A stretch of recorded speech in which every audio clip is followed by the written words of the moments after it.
Swimming pool থেকে স্নান সেরে ওপরে এসে ফ্রেশ হয়ে কিছুটা রেস্ট নিয়ে টিফিন করে এখন আমরা বিচে যাচ্ছি। তো আমার রুমের ঠিক অপোজিট থেকে সুইমিং পুলটা দেখা যায়। দেখো কি সুন্দর লাগছে সুইমিং পুলটা। এখন তো স্নান করা বন্ধ, তো আমরা এখন যাব বিচে। আর আমি এখানে আমার রুমের বাইরের লবিতে হাঁটাচলা করছি আর সবাই রুমে রেডি হচ্ছে।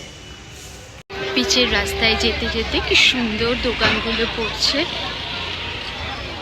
দুপাশে সারি সারি সমস্ত দোকান, যেটা নর্মালি বিচে যেতে গেলে রাস্তায় পাওয়া যায়।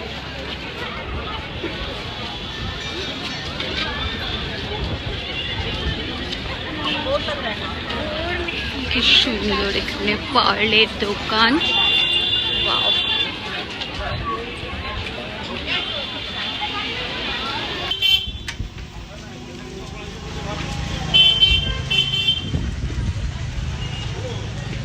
মন্দারমণি বিচে যেতে গিয়ে এই মন্দিরটা পড়লো। এবার এখান থেকে আমরা বিচের রাস্তায় যাচ্ছি।